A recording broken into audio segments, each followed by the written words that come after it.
Abadinto no ofanga etoso abien na medere bremu yi. Memma wire mfisi homa na mere Kenkan no. Ya atu ni din Okoto Kenkan me. Ofa etoso abien ya Abadinto no. Ni etwato ni na medere hyase.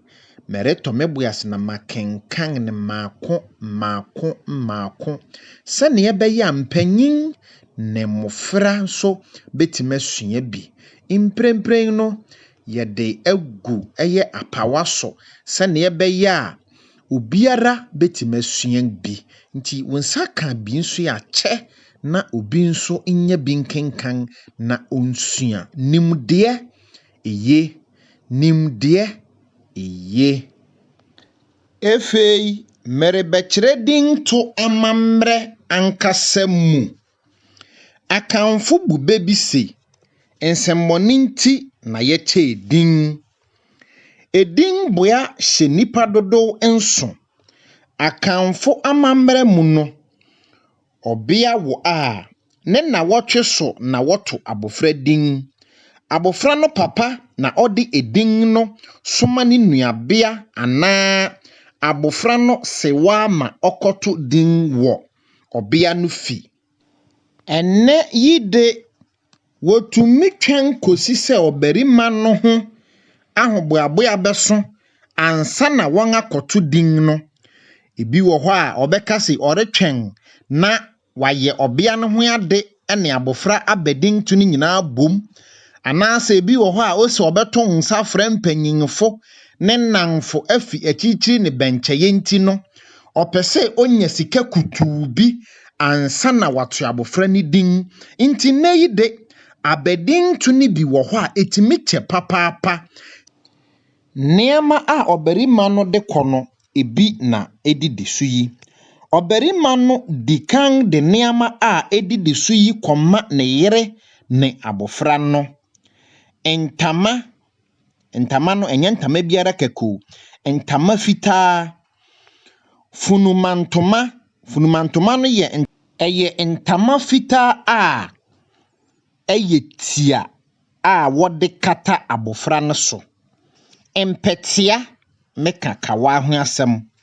Adaka bokiti empaboa abofra no kresika wobo abofra ni jetiri wodi sika bi bonu jetiri sapow semina powder ne ensa din to no danu duso a obia tan no siesie ne ho fura ntamafita santutwa shirew osiesie abofra no so ho kama tutwa no kurobo.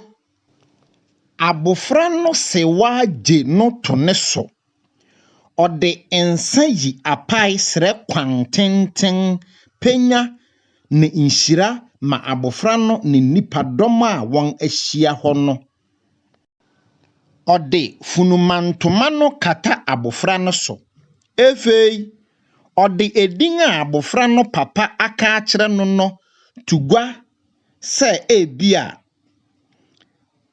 Kwasi edin a wo papa se yemfa mfre wo ene Nana Kwasi asiedu otu efi enere koyi yemfre wo Nana Kwasi asiedu otu. Efei ode ne nsabo nsumu emprensa deka abofra no ano.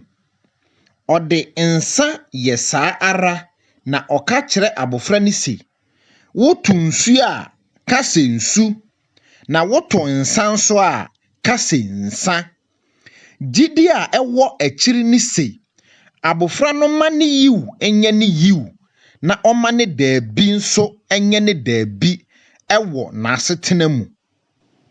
Ode mpetia anase kawa no hye abofra ne nsa.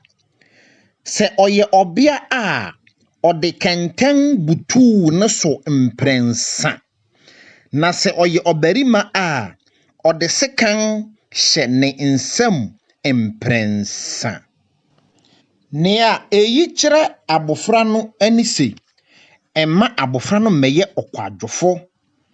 Tete ho no, adwuma titiriwa a na ewo ho ne kuye adwuma. Ene yi de wobetume de krataa ana kire wodua hye ne nsam. De a etwa tonne wode papa no niama a ode cha abofra no ene obia tan no a eye ne yere no bekire ewo begwam. Na efi ho no obiara a owo akyedi biara no betimi de abeche won. Wo wi a obiara konifi. Ene yi de Abadinto na sesa. Imprempren kura nipa dodo no susu se. Kan no se ne woto badin no eya bosonsom ana bosonsam. Nti ene yi asofo ena etu din. Mibisa wo wonso wonsusui ene den. Tete Abadinto no eni mprempren Abadinto no. Ne ewen na eye. Anase ne ewen na se yeye nsiesie bia ebeboya. Mema wiremfise. Huma yi a mekenkan ya atu ne din Okoto Kenkan me. Eye Abadinto a etoso abien no. Na wie ni teacher fo nkire school fo. Awofo nkire womma. Wonfangu tablet. Anase phone so ma womma na wonsua.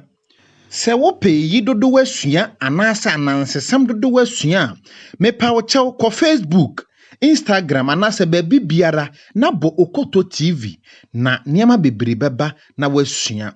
Wonsa ka video yi bia me se che na obiara nsan ka bi. Wa benyi video a me yere na sokoya nyanko na akase.